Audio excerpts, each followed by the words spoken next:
ಪ್ರದೇಶಗಳನ್ನ ಗಮನಿಸಬಹುದು. ಜೋಸೆಫ್ ಲೇ ಅವರು ಹೇಳುವಂತೆ ಪ್ರಾದೇಶಿಕ ಸಂಘಟನೆ ಎಂದರೆ ಭೌಗೋಳಿಕ ಪ್ರದೇಶದ ವಿವಿಧ ಗುಂಪುಗಳನ್ನ ಒಂದುಗೂಡಿಸಿ ಗುಂಪುಗಳನ್ನ ರಚಿಸುವ ಸಂಘಟನೆಗಳನ್ನ ಪ್ರಾದೇಶಿಕ ಸಂಘಟನೆಗಳೆಂತ ಕರೀತಾರೆ.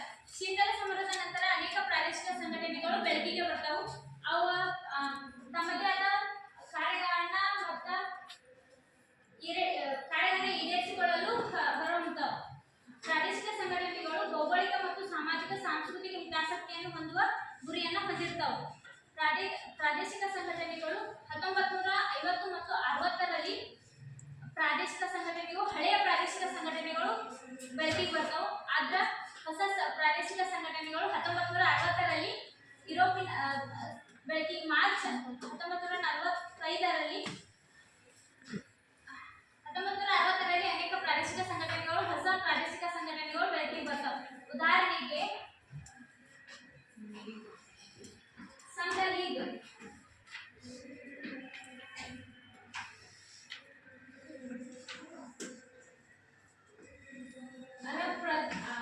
ಅರಬ್ ಸಂಘಟನೆ 1945ರೊಳಗ ಬೆಳಕಿಗೆ ಬರ್ತೈತಿ.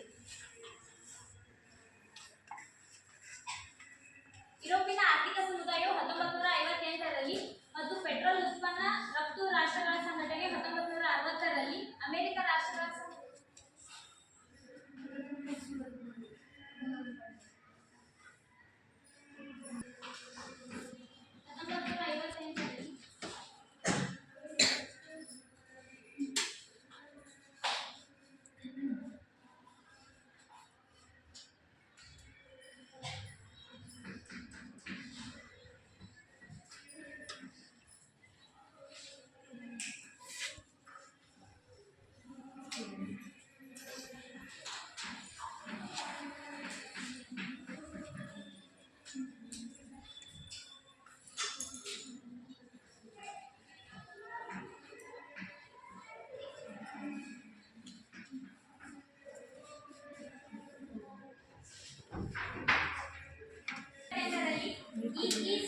EEC ಅಂತ ಯುರೋಪಿನ ಆರ್ಥಿಕ ಸಮುದಾಯ ಸಂಘಟನೆಯು ಬೆಳಕಿಗೆ ಬರ್ತೈತಿ.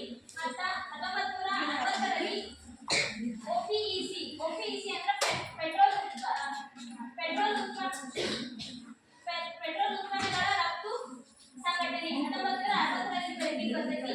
ಅಂತಾರಾಷ್ಟ್ರೀಯ ಸಂಘಟನೆ 1967ರಲ್ಲಿ ಮತ್ತು OAU ಅಂದ್ರೆ ಆಫ್ರಿಕಾ ರಾಷ್ಟ್ರೀಯ ಸಂಘಟನೆಯು 1963ರಲ್ಲಿ, ಹಾಗೆ ಆಗ್ನೇಯ ಏಷ್ಯಾದಲ್ಲಿ 1969ರಲ್ಲಿ ಅನೇಕ ಪ್ರಾದೇಶಿಕ ಸಂಘಟನೆಗಳು ಕಾರ್ಯನಿರ್ವಹಿಸುತ್ತಾ ಶುರುವಾದವು.